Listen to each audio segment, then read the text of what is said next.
Good morning to all. Welcome to Learners Academy. Good morning, sir. So Good morning, sir. Good morning. So yesterday we started construction of similar triangles. और उसमें भी दो type होते हैं, हमने जिक्र किया था. One was construction of smaller triangle and other is construction of larger या bigger triangle. फंडा दोनों का सेम है भाई. नंबर ऑफ आर्क्स कितनी बनेगी? रेशियो में से जो ग्रेटर हो. उसके बाद लास्ट ज्वाइनिंग किससे होगी? जो डिनोमिनेटर हो. और फिर पैरेलल किससे बनेगा? जो न्यूमरेटर हो. ठीक है, यही फंडा हम उल्टे में भी चलेंगे, मतलब जब लार्जर ट्रायंगल बनाना होगा तो भी सेम यही फंडा याद रखेंगे. ठीक है, तो उससे हम लार्जर ट्रायंगल बना पाएंगे. बिफोर दैट इस एक्सरसाइज में दो ही क्वेश्चन हैं जिसमें स्मॉलर ट्रायंगल्स बना रहा है. एक तो question number 2 and the other is question number 5. इन दोनों में रेशियो प्रॉपर है, बाकी सब में रेशियो इम्प्रॉपर है. तो इम्प्रॉपर में फिर लार्जर ट्रायंगल वाले क्वेश्चंस आ गए. तो सेकंड मैंने करवा दिया था, fifth was given as homework. और इसमें सच ऐसा कुछ है नहीं. देखो, आपको बीसी बनाना है 6 सेंटीमीटर, एबी बनाना है 5 centimetre, angle ABC 60 degree. Triangles बनाना मैं क्लास 10 में सिखा नहीं सकता, इसलिए उस पर ज्यादा मैं फोकस नहीं कर रहा हूँ. आपने कुछ ऐसा ट्रायंगल बनाया होगा. बोलो बेस किसको माना आपने ट्रायंगल का? बीसी. देखो, जो एंगल गिवन होता है वो तो बेस में रखना ही होता है. अब एंगल गिवन है एंगल बी, राइट? तो you can mark A B as base या बीसी, दोनों में से कोई भी बेस मार्क कर सकते हो, क्योंकि बी इसमें भी आ रहा है, बी इसमें भी आ रहा है. तो मोस्ट ऑफ द स्टूडेंट्स ने बीसी को बेस बनाया है. A B C, BC. तो बीसी 6 सेंटीमीटर ड्रॉ किया होगा पहले आपने. फिर 60 डिग्री कैसे ड्रॉ किया? एक आर्क खींची, सिमिलर रेडियस एक और आर्क खींची, इस तरीके से 60 डिग्री ड्रॉ किया होगा. उसके बाद फिर ए वर्टेक्स कहां से लाइए? तो हो गया बीसी. ए वर्टेक्स कहां से लेके आए आप? ए बी 5 सेंटीमीटर ये पता है, तो कॉम्पस के अंदर ए बी मेजर करके बी से 5 सेंटीमीटर की आर्क काट दो. तो ये ए बी, ये A B will be 5 centimetre, right?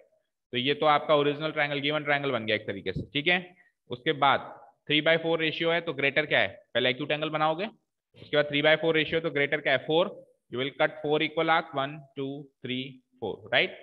और लास्ट वाली से, लास्ट वाली नहीं, डिनोमिनेटर से. डिनोमिनेटर 4 है, अगर डिनोमिनेटर 3 होता तो 3 से जुड़ता ही है, राइट? तो डिनोमिनेटर से आप लास्ट वाले को कनेक्ट कर लोगे, और इसके पैरेलल फिर थर्ड वाले आर्क से पैरेलल एक लाइन बनाओगे. थर्ड वाले से क्यों? क्योंकि न्यूमरेटर 3 है, और पैरेलल बनाने के लिए वो इक्वल एंगल्स बनाए जाते हैं. जो एब्सेंट था वो वीडियो देख सकता है. ठीक है, इस तरीके से पैरेलल बनेगा. This point will be C dash, और सी डैश से फिर वापस एक पैरेलल बनानी है ए सी के, जो कि ऊपर ए बी को ए डैश पे मैच करती है. तो A dash B C dash will be the required similar triangle. BC is 6 centimetre. तो आपको 3/4 बनाना था, तो अगर 3/4 ऑफ 6 सेंटीमीटर यू कैलकुलेट करते हो तो 2 3 जा 6, 2 2 जा 4, 3 3 जा 9, 9/2. 9 का आधा कितना होता है? 4.5. 4.5 सेंटीमीटर की आपकी बी सी डैश बननी चाहिए. आपको कुछ भी करके ये लेके आना है. ठीक है, कितनी बार भी मिटाना पड़े, आपको टाइम तो देना पड़ेगा. देखो, अगर परफेक्शन लाना है तो before going to the exam. ठीक है ना? क्लियर है? चलो ठीक. So today the next topic is construction of larger triangles. और एक्सरसाइज से क्वेश्चन लेंगे हम, तो नोट करो heading. Type 2, construction of larger similar triangle. Construction of larger similar triangle.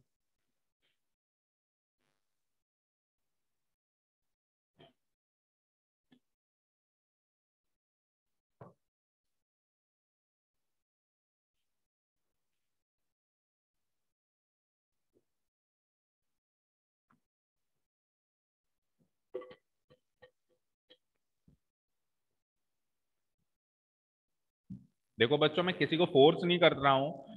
किसी के साथ जेन्युइनली प्रॉब्लम्स हैं, नहीं आ सकते online, that is fine. But कुल मिला के सिंसियर तो रहो. मत आओ ऑफलाइन, ऑनलाइन पढ़ो, कोई प्रॉब्लम नहीं, आपके लिए तो है सारा सेटअप. बट एटलीस्ट सिंसियर रहो. ऑनलाइन पढ़ने का मतलब ये थोड़ा ना होता है कि कुछ उस सीन में ही नहीं रहे. आपकी 2 महीने पहले तो बच्चे छोड़ते नहीं है मुझे, कॉन्स्टेंटली फोन आते हैं, मुझे इसमें डाउट है सर, आज आपने ये पढ़ाया था.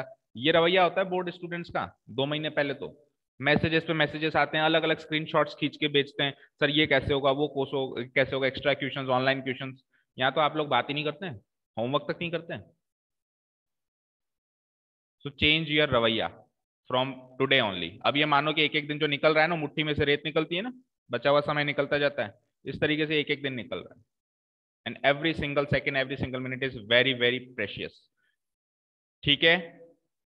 ठीक है, सबकी लाइफ में प्रॉब्लम्स है, सब उन प्रॉब्लम्स को एक बार के लिए साइड रखो. अब ये 2 महीने बोर्ड्स को. ठीक है, नोट करो question. Construct triangle with sides 5 6 7। देखिए एक्सरसाइज का ही है शायद, अगर आप क्वेश्चन ही नोट डाउन करना चाहते हैं तो आप एक्सरसाइज नंबर 10.1, क्वेश्चन नंबर कौन सा है, थर्ड होगा नेक्स्ट जो सीरीज में आया। देखो ये वाला क्वेश्चन है, कंस्ट्रक्ट ट्राइंगल विद साइड्स 5 6 7, आराम से बना देंगे। एंड देन अनदर ट्राइंगल, अब की बार जो सिमिलर ट्राइंगल बन रहा है वो 7/5 रेशियो का बन रहा है, तो ये इम्प्रॉपर फ्रैक्शन है और इसकी वैल्यू ग्रेटर देन 1 होती है। हर प्रॉपर फ्रैक्शन की वैल्यू लेस देन 1 होती है। जैसे इससे पहले प्रॉपर फ्रैक्शन था 2/3 की वैल्यू क्या होती है, लेस देन 1 होती है 0.666, और 7/5 की वैल्यू आप कैलकुलेट कर लेना 1.4 समथिंग आएगी, तो वो ग्रेटर देन 1 होगी। तो इम्प्रॉपर फ्रैक्शन आ गया ना, ग्रेटर देन 1 वैल्यू आ गई, दैट मींस बड़ा ट्राइंगल बनेगा। 1 से छोटा वैल्यू है छोटा ट्राइंगल, 1 से बड़ी वैल्यू है बड़ा ट्राइंगल। ठीक है, तो बड़ा ट्राइंगल बनेगा तो चीजें वही चलेगी, बस थोड़ा सा फोकस्ड रहना है मुझे। ठीक है, हो गया question note down. Then construct another triangle similar to the given triangle whose sides are 7/5 of the corresponding sides of the given triangle. Whose sides are 7/5 of the corresponding sides of the given triangle. हो गया note down. ठीक है, चलो तो पहले rough figure बनाएंगे। ये decide करो कि इसमें से बेस किसको लोगे, 5 6 7 में से 6 को ले ले। ठीक है, बीच वाली को ले लेते हैं, तो ना ज्यादा चौड़ा बनेगा ट्राइंगल ना ज्यादा लंबा बनेगा। ठीक है, ओके, तो एक रफ फिगर बनाओ। 5 6 7 उसके डायमेंशंस होंगी। 5 ये रख दो लेफ्ट साइड वाली, 6 बीचों बीच, and 7 will be right side वाली डायमेंशन। और इससे एक सिमिलर ट्राइंगल बनाना है। क्या करेंगे अपन, बी को तो कॉमन वर्टेक्स मार्क कर देंगे और दो जो नए वर्टेक्स निकल के आएंगे, एक आएगा ए डैश। और देखो मैंने ना फेयर रफ फिगर में भी थोड़ा सा बड़ा ट्राइंगल बनाया क्योंकि मुझे पता है ट्राइंगल बड़ा बनेगा अभी, तो नाप चौक करके नहीं बनाना, पर थोड़ा सा बड़ा बना देना, सेम शेप का बनाओ। Ratio is 7/5।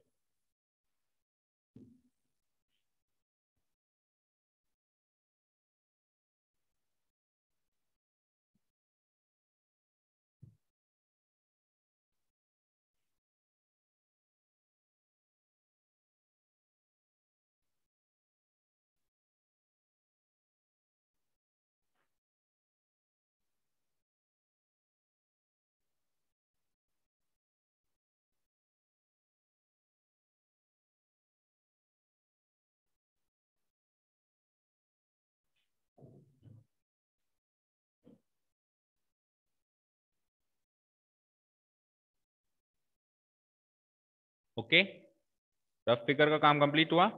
ट्राइंगल बना सकते हो अपने आप, बनाओ। गिवन ट्राइंगल मतलब है ना, 5 6 7 सेंटीमीटर का एक गिवन ट्राइंगल बनाइए। जिनको प्रॉब्लम से सुनते जाओ। First of all what we will do, एक बीसी लाइन सेगमेंट खींचेंगे। कितने सेंटीमीटर की होगी ये, 6 सेंटीमीटर की होगी, राइट। ठीक है, नेक्स्ट पेज से बनाओ आकांक्षा, या नहीं आएगा। एक बीसी लाइन सेगमेंट खींचो 6 सेंटीमीटर, खींच ली।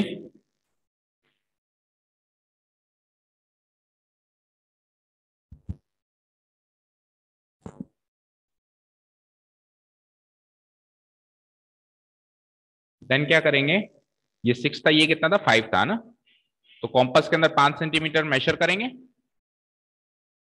ठीक है, बी पे रखेंगे सेंटर, एक आर्क काट देंगे।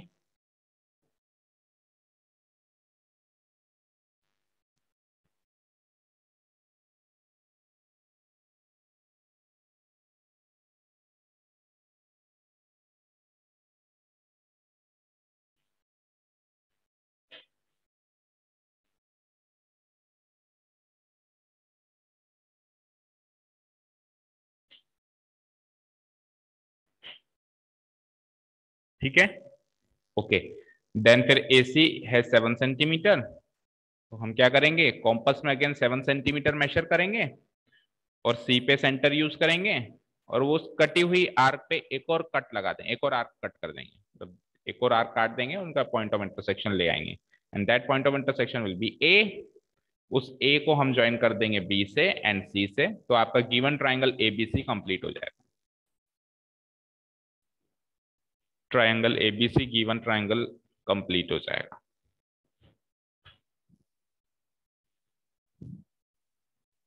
हो गया सभी का गिवन ट्रायंगल।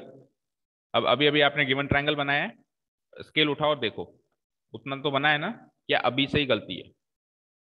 आप थोड़े थोड़े स्टेप पे भी चेक कर सकते हो कि इतना कर लिया ये तो एक्यूरेट है क्या, क्योंकि गलती गलती गलती गलती लास्ट फाइनल में बड़ी गलती बन जाएगी, डिफरेंस ज्यादा हो जाएगा। तो अगर कोई छोटी मोटी गलती है तो अभी से इसको करेक्ट कर सकते हैं। हमेशा कंस्ट्रक्शन वर्क जो है लाइट पेंसिल से करें, मतलब ज्यादा डार्क नहीं लिखें ताकि मिटाना पड़े तो दिखाई भी ना दे।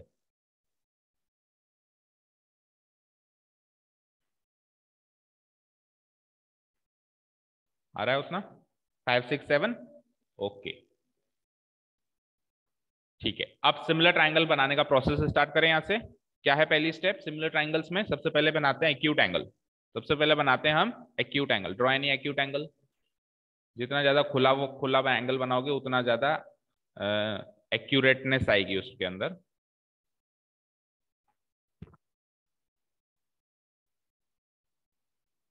ठीक है, एक एक्यूट एंगल बनाए। एक्यूट एंगल का नाम होगा सीबी एक्स। सीबी तो है हमारे पास, नीचे एक्स और आ जाएगा सीबी एक्स।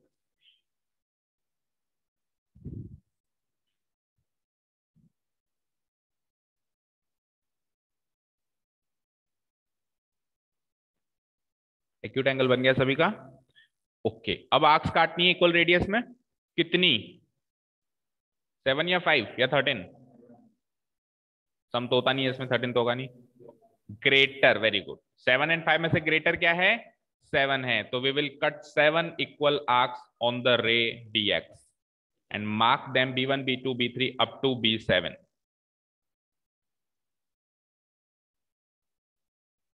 इतनी बार क्यों कर रहे हो उसको? 1 2 3 सिंगल कट लगाओ ना, सिंगल सिंगल कट लगाओ, ओवर राइटिंग नहीं होनी चाहिए।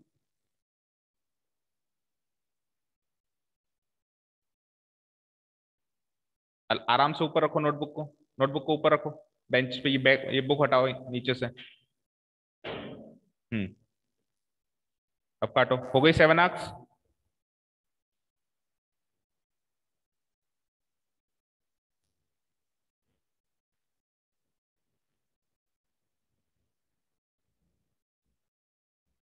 ठीक है, वैसे बिल्कुल सही तरीका क्या होता है कॉम्पास यूज करने का? उसको ऊपर से हेड से पकड़ते हैं, बट कम यूज करते हैं हम वैसे कॉम्पास, होता ही नहीं है। प्रैक्टिस करो हो जाएगा, उससे बिल्कुल एक्यूरेट होता है। और अगर अपन यहाँ से पकड़ते हैं ना तो उससे क्या होता है, वो हिल जाता है। इतना सा भी हिल गया तो डिफरेंस तो आएगा ही। ओके, तो 7 आर्क्स, 7 इक्वल आर्क्स कट कर दी सभी ने। अब अपन इस पे मत जाओ। अभी हमारा जो ये फिगर है केवल बीसी तक है, ये केवल बीसी तक है ना, तो लास्ट पॉइंट सी है ना कि सी डैश।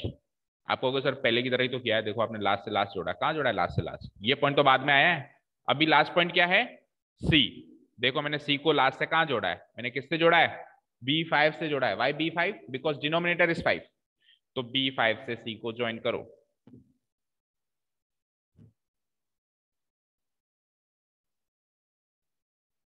B5 से डिनोमिनेटर को ज्वाइन करो। B5 डिनोमिनेटर से सी को ज्वाइन करो, सॉरी। तो B5 सी ज्वाइन हो चुका है, राइट? ओके ठीक है। अब क्या करना है अपने को? अब क्या करना है अपने को? देखो जो मैं ब्लू शेड कर रहा हूं ना वो अभी है हमारे पास, है ना? ये लाइन है अभी हमारे पास, और ये ज्वाइन कर लिया आपने, राइट? अब आपको B7, क्योंकि B7 न्यूमरेटर है तो B7 को पकड़ना है। B7 से एक पैरेलल लाइन बनानी है इसके, और पैरेलल लाइन बनाने के लिए ये दोनों एंगल इक्वल करने पड़ेंगे because these are corresponding angles. क्या करेंगे?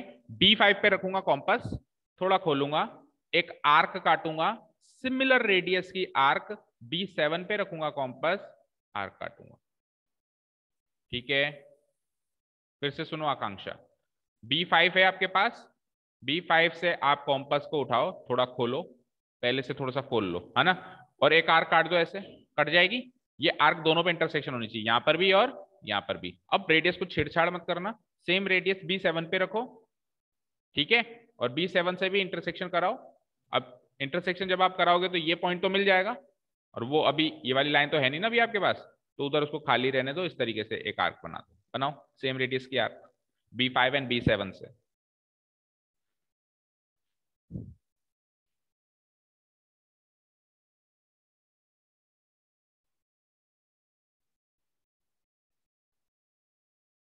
B5 एंड B7 से सेम रेडियस की आर्क कट गई, ओके। अब अब क्या करेंगे, अब देखो जो मैंने B5 से आर्क काटी है उसके दो इंटरसेक्टिंग पॉइंट होंगे, एक ये, राइट है, और जो B7 से आर्क काटी है उसका एक ही इंटरसेक्टिंग पॉइंट होगा, बस ये वाला, और दूसरा नहीं होगा। तो दूसरा इंटरसेक्टिंग पॉइंट बनाना है, बनाने के लिए क्या करेंगे, इन दोनों इंटरसेक्टिंग पॉइंट का बीच की डिस्टेंस को नापेंगे with the help of radius. नापने के बाद एक इंटरसेक्टिंग पॉइंट वहां है ना, उसको सेंटर यूज करेंगे और इस आर्क पर आर्क काटेंगे ताकि इंटरसेक्टिंग पॉइंट मिल जाए, ठीक है। फिर क्या करेंगे, B7 को इससे ज्वाइन करेंगे, ठीक है, ज्वाइन करते हुए आगे लेके जाएंगे। जब आप इसको आगे लेके जाएंगे तो BC तो यहीं खत्म हो गया, इंटरसेक्शन होना चाहिए था, तो उसको आगे इंटरसेक्ट कराने के लिए इसको डॉटेड फॉर्म में एक्सटेंड करेंगे अप टू Y, थोड़ा बहुत एक्सटेंड कर दो Y तक, और फिर इंटरसेक्शन कराओ। इंटरसेक्शन जहां पे होता है that will be C dash, that will be C dash.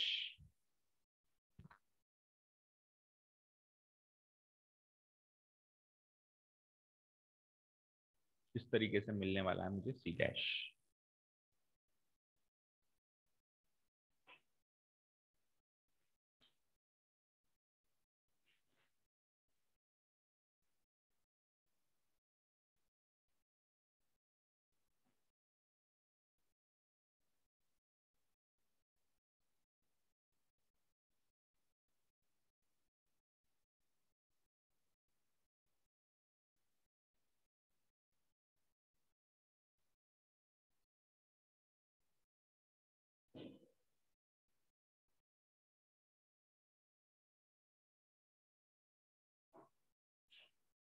मिला C डैश सभी को?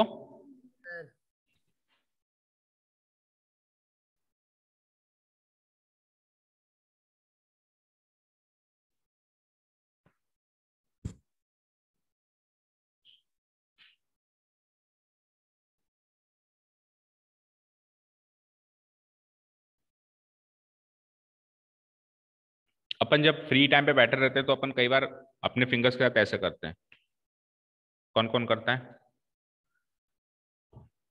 जो लोग भी करते हैं ना उनके भी हाथ कांप रहे हैं while यूजिंग कॉम्पास।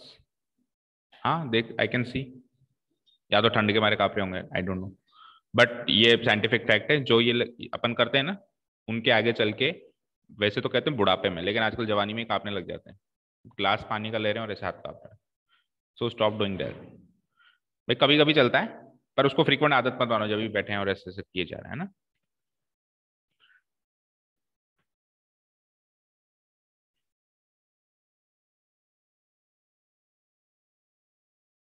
हो गया, C डैश मिल गया सबको। आगे क्या करना है, तो दूसरा वर्टेक्स मिल गया, बताइयो। एक वर्टेक्स तो कॉमन था B, दूसरा वर्टेक्स मिल गया C डैश। अब क्या चाहिए, A डैश। A डैश कैसे निकालेंगे, तो A डैश के लिए ये जो AC है इसके पैरेलल लाइन बनानी है, और पैरेलल लाइन बनाने का तो एक ही कॉन्सेप्ट है, कॉरेस्पॉन्डिंग एंगल्स इक्वल करना।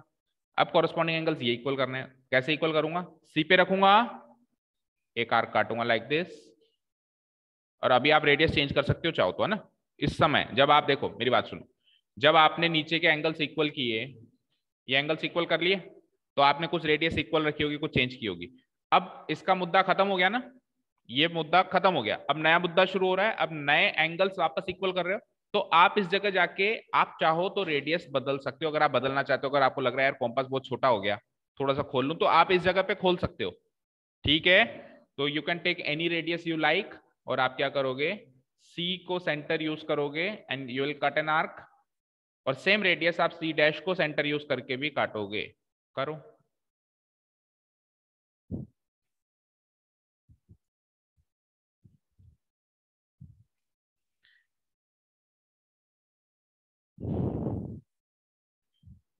हो गया।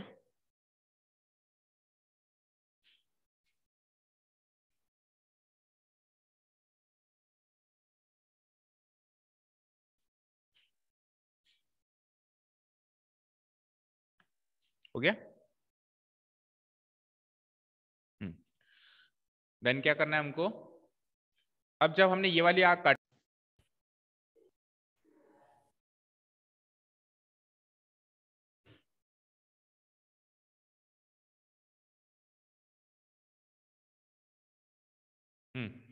जब हमने ये वाली आग काटी थी तो उसके दो इंटरसेक्टिंग पॉइंट्स मिले थे, ठीक है।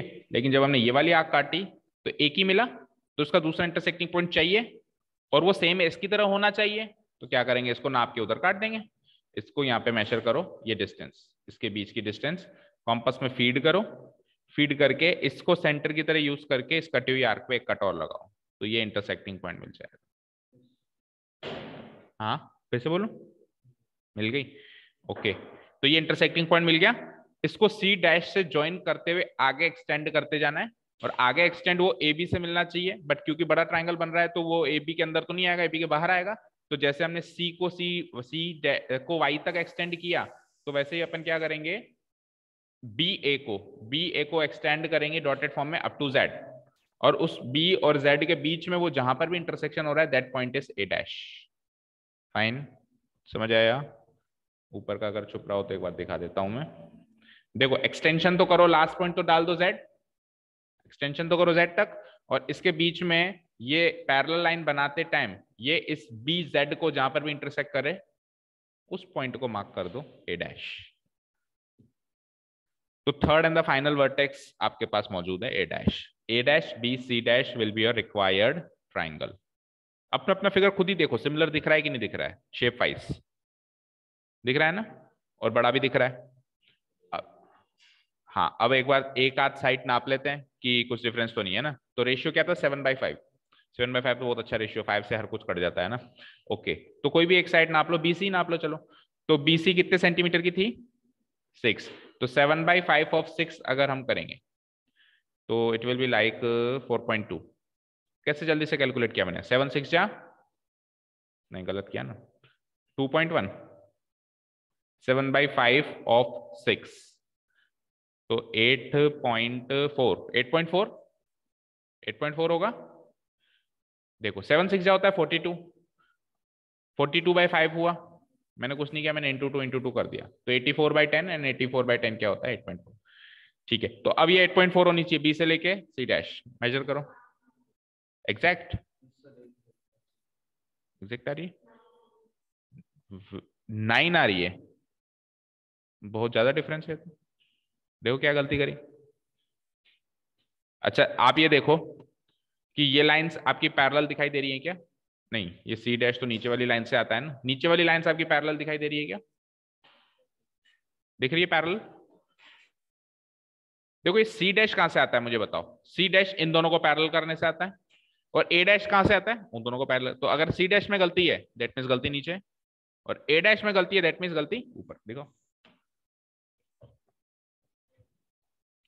लेके आओ, कॉम्पस लेके आओ, स्केल लेके आओ। हाँ हाँ, 8 और अपना कितना आता है, 8.4, डिफरेंस है अगेन। अच्छा पैरेलल लाइंस दिख रही हैं क्या, पैरेलल भी दिख रही हैं, दो।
पैरेलल लाइंस है नहीं ना, देखो तो ऐसे देखो, पैरेलल लाइंस क्या होती है, जिनकी बीच की दूरी हमेशा सेम रहती है।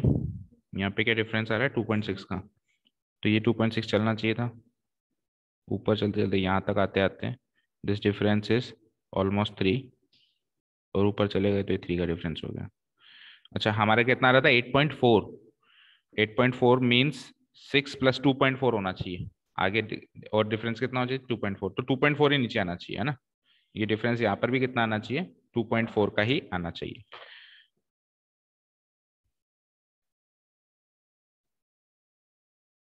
नहीं डिफरेंस यूं रहेगा ना, लाइक दिस 2.5 है यहाँ पे, स्टार्टिंग 2.5 से हुई है और फिर बढ़ता गया, तो लाइंस पैरेलल नहीं है, दैट मीन्स लाइंस पैरेलल नहीं है।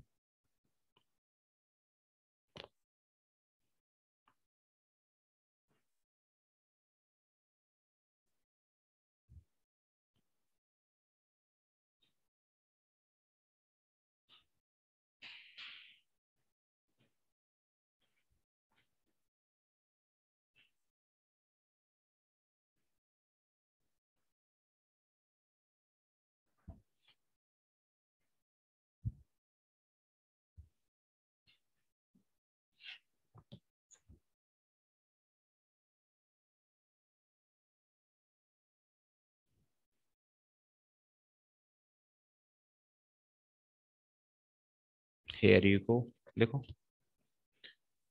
अब ये माइनर डिफरेंस आगे यहाँ तो मुश्किल से 0.1 का भी नहीं है, बट आगे तो बड़ा हो गया ना, ठीक है। इसको यहां से लेके जाओ तो ये यहाँ, ठीक है। अब जैसे सी डैश मिला ना तो सी डैश जैसे ही हमको मिला तो पहले चेक कर ले कि B C dash as per the calculation है या नहीं है। अब क्या किया हमने, चेक नहीं किया, ए डैश बना दिया, बाद में चेक किया गलती निकली, तो अब सी डैश गलत होगा तो ए डैश भी गलत होगा। जो चीज बाद की है वो तो फालतू में गई ना, जो पहले वाली चीज ही गलत हो गई। तो ये टैक्टिक्स अपन अपना सकते हैं कि सी डैश मिल गया, let us first measure C B C dash, ये 6 है तो ये 6 के हिसाब से 7/5 कैलकुलेट कर लिया, रफली 8.4 होना चाहिए ना। पहले देख लिया 8.4 आ रहा है, 8.4 का 5 आ रहा है, 6 आ रहा है, चल रहा है, लेकिन अब जैसे 8.4 से ज्यादा आ रहा था, 9 आ रहा था, तो 9 तो वैसे भी गलत है। अब ये इधर से ही 9 लेके चल रहे हो तो ए डैश तो और ज्यादा डिफरेंस लेके आएगा फिर, ठीक है। हाँ जी, तो ये ट्राइंगल कंप्लीट है सभी का, टेल मी।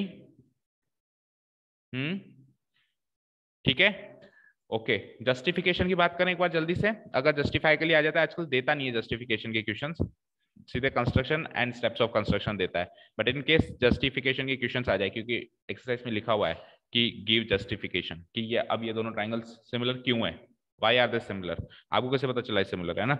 तो देखो सबसे पहले तो सिमिलैरिटी की बात करते हैं, तो सिमिलैरिटी की बात करें तो दो एंगल्स मैंने इक्वल बनाए, क्या किया मैंने, दो, एक एंगल तो कॉमन था, सॉरी एक एंगल मैंने इक्वल बनाया, इस ट्राइंगल ए बी सी में और इस triangle A dash B C dash में एंगल भी कॉमन है, और एक एक एंगल मैंने इक्वल बना दिया, this angle equal to this angle मैंने बना दिया। तो अगर दो ट्राइंगल्स में दो एंगल्स एटलीस्ट इक्वल हैं तो दोनों ट्राइंगल सिमिलर होते हैं, सिमिलैरिटी का जस्टिफिकेशन मिल गया। अगर आपको जस्टिफाई करना है तो क्या लिखोगे, here in triangle ABC and triangle A dash B C dash, angle ABC equals to angle A dash B C dash, common angle, ये तो हो गया कॉमन एंगल। सेकेंड एंगल क्या लिखोगे, angle A C B equal to angle A dash C dash B, reason क्या लिखोगे, by construction, actually मैंने angles equal किए थे ना बाय कंस्ट्रक्शन, दो एंगल्स इक्वल होगा by using a similarity, these two triangles are similar, fine. अब ratio की बात करते हैं कि रेशियो कैसे पता चला, तो रेशियो देखो, जब अपने डिवीजन ऑफ लाइन सेगमेंट किया था, जब अपन ने डिवीजन ऑफ लाइन सेगमेंट किया था, तो मुझे बताओ ये पूरी लाइन जो है, ये BC, BC divided by BC dash जो होगा, BC divided by BC dash जो होगा वो 5:7 होगा, क्यों, क्योंकि B B 5 divided by B B 7 5:7 है, ये रेशियो 5:7 है, तो वो रेशियो भी 5:7 होगा, होगा। तो उल्टा देखूंगा तो 7:5 हुआ भाई, नए ट्रायंगल का पुराने ट्रायंगल का नए ट्रायंगल से रेशियो अगर 5:7 है, तो नए ट्रायंगल का पुराने ट्रायंगल से रेशियो 7:5 होगा या नहीं होगा। तो अपन ऐसे मार्क करेंगे जस्टिफिकेशन में, रेशियो में, कि हेयर हेयर ये सारे पार्ट्स इक्वल हैं, ये सारे पार्ट्स इक्वल हैं, सो अगर ये सारे पार्ट्स इक्वल हैं तो B से लेकर B7 पूरा काउंट करें डिवाइडेड बाय B से लेकर B5 तक काउंट करें, तो ये सारे पार्ट्स अगर इक्वल हैं तो ये रेशियो 7/5 आना है, आना ये रेशियो 7/5। बी से लेके B7 7 पार्ट्स और बी से लेके B5 5 पार्ट्स, तो ये रेशियो क्या आना है 7/5। और अगर ये रेशियो 7/5 आना है तो corresponding to this BC dash divided by BCB 7/5 आना ही है, और कॉरेस्पॉन्डिंग टू दैट सारे साइड्स इसी रेशियो में आना है, क्योंकि ट्राइंगल आपने सिमिलर बनाया। सिमिलर ट्राइंगल्स के कॉरेस्पॉन्डिंग जो साइड्स होती हैं वो सेम रेशियो में होती है। अगर आता है तो बिल्कुल लिखना है। हाँ, तो ट्राइंगल सिमिलर कैसे है प्लस रेशियो सेम कैसे, ये रेशियो जो गिवन है ये 7:5 ही क्यों है ना? जो भी हमने किया सारा जस्टिफाई करना है ना, ठीक है, क्लियर? ठीक है जी। तो स्टेप्स ऑफ कंस्ट्रक्शन चलो देखते हैं। सबसे पहला स्टेप क्या होगा, construct the given triangle ABC with sides 5, 6 and 7 centimetre. पहला स्टेप इज कॉमन, और draw any acute angle CBX। ये दो स्टेप तो सदाबहार हैं, आएंगे ही आएंगे। एक्यूट एंगल बनाना है और गिवन चीज बनानी है। जब डिवीजन ऑफ लाइन सेगमेंट चल रहा था तब लाइन खींची थी और एक्यूट एंगल बनाया था। अभी क्या कर दिया, ट्राइंगल बनाया और एक्यूट एंगल बनाया।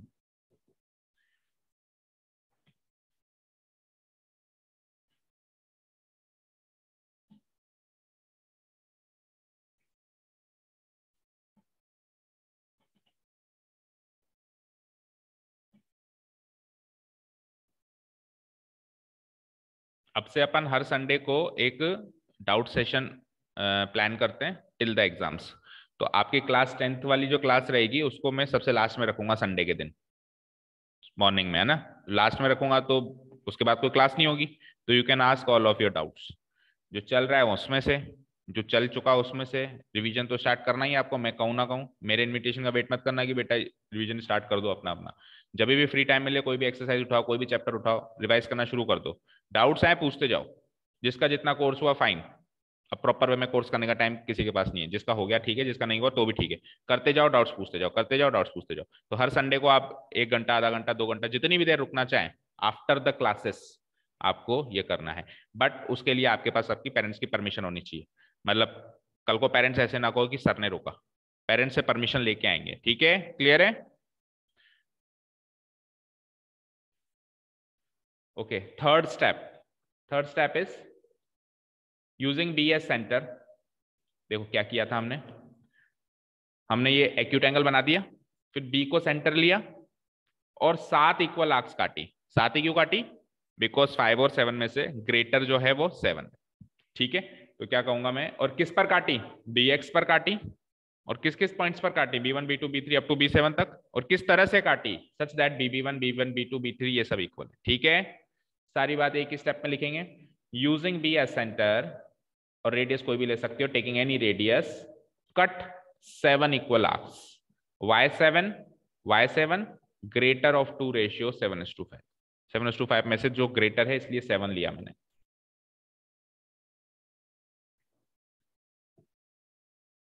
किस पर आर्क्स काटनी है? BX पर काटनी है। कौन से पॉइंट्स पर काटनी है? B1 B2 B3 B4 B5 B6 and up to B7। किस तरह से काटनी है? इस तरह से काटनी है कि ये डिफरेंस, ये डिस्टेंस, ये डिस्टेंस, ये डिस्टेंस, ये सातों डिस्टेंस आपस में बराबर हो। वैसे तो ऊपर लिख दिया था कट 7 इक्वल आर्क्स, लिख तो दिया था हमने, बट फिर भी दोबारा से बता दिया कि इक्वल होगा तो क्या क्या होगा।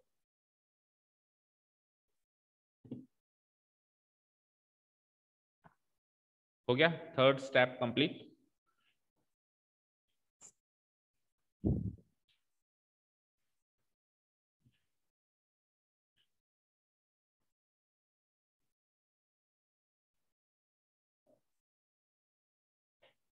Okay, fourth step will be joining time. Join किसको करना है? C को डिनोमिनेटर से। डिनोमिनेटर B5 है आपकी बार, बिकॉज n की वैल्यू 5 है, रेशियो 7:5 था, तो डिनोमिनेटर 5 हो गया। तो जो C को ज्वाइन करना है, किससे ज्वाइन करना है? Join C to B5। Reason लिख देंगे because n equals to 5, because n equals to 5।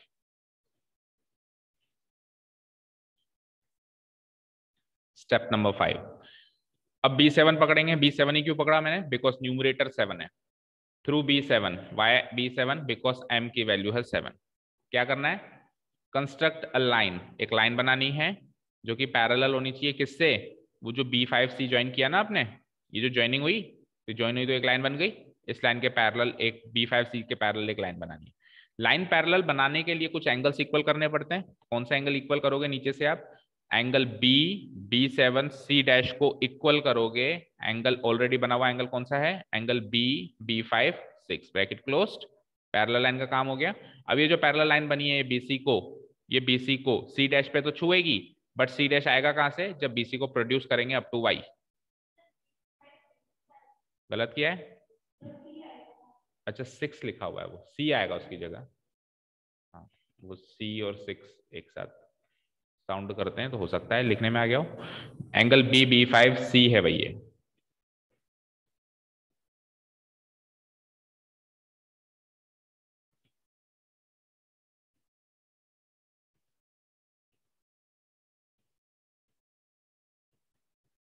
Angle B5C, ठीक है। अब सुनो, ये जो लाइन पैरेलल है ये BC को इंटरसेक्ट करेगी, बट करेगी नहीं। BC को कब इंटरसेक्ट करेगी? जब ये प्रोड्यूस की जाएगी। और प्रोड्यूस कहां तक की जाएगी?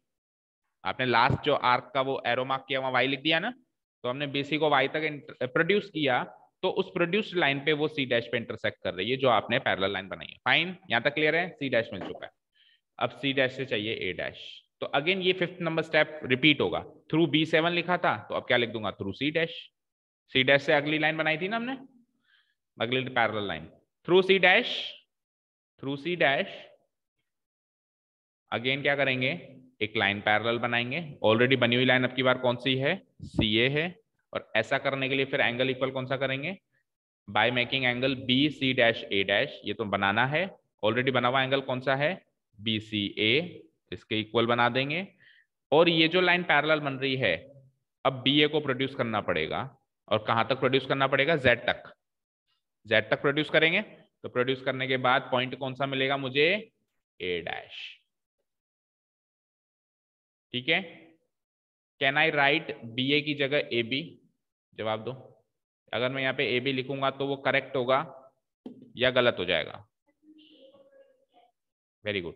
AB प्रोड्यूस करने का मतलब होता है B की साइड से प्रोड्यूस करना, और BA प्रोड्यूस करने का मतलब होता है A की साइड से प्रोड्यूस करना। जो बाद वाला वर्टेक्स है उसकी साइड से प्रोडक्शन होता है। तो अगर आपके पास ट्राइंगल ABC यूं है, तो आपने प्रोडक्शन यहां से किया है कि वहां से किया है? वहां से किया है। तो आप क्या लिखोगे? BA प्रोड्यूस्ड, ना कि AB प्रोड्यूस्ड। ठीक है। तो BA को प्रोड्यूस किया आपने Z तक, तब जाके इंटरसेक्शन हुआ किस पॉइंट पे?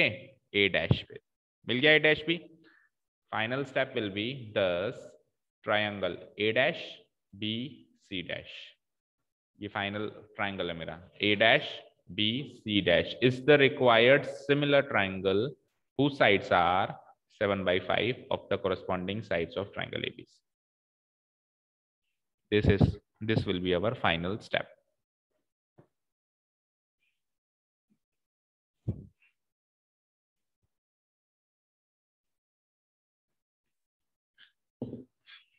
ठीक है। Steps of construction complete, justification complete, and proper method भी complete. ठीक है। तो इस एक्सरसाइज से रिलेटेड जो जो कंस्ट्रक्शन होते हैं वो सारे हो चुके हैं, है ना? अब टेंजेंट्स बचता है जो नेक्स्ट एक्सरसाइज में आएगा। तो एक बार क्वेश्चन देखते हैं। क्वेश्चन नंबर 3 हो गया हमारा। देखो 4th में 1/2 है, कोई घबरा मत जाना सर ये कैसा रेशियो है? कैसा? मिक्स्ड फ्रैक्शन है। मिक्स्ड फ्रैक्शन को always we can convert it into what? Improper fraction. 2 1 2 + 1, 3/2 improper है, इससे मिलता जुलता। ओके, 5th कर ही लिया।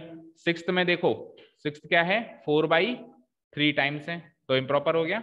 और 7th क्या है? देखो 7th अगेन है 5/3 टाइम्स है, तो क्या हो गया? ये भी इम्प्रॉपर हो गया। तो क्वेश्चन नंबर 4th 3rd हो गया ना अभी। 4th 6th and 7th, in 3 questions को आपको घर पे ट्राई करना है। जो होते हैं अच्छी बात है, जो नहीं होते तो कल की क्लास अपन और इस एक्सरसाइज को, अगर सबको सारे हो जाएंगे तब तो अपन कल टेंजेंट से स्टार्ट कर देंगे। आपसे पूछेंगे आपको। और बाय द वे प्रॉब्लम्स हैं तो कोई बात नहीं, एक दिन और इस एक्सरसाइज को अपन दे सकते हैं। परसों से टेंजेंट से स्टार्ट कर सकते हैं।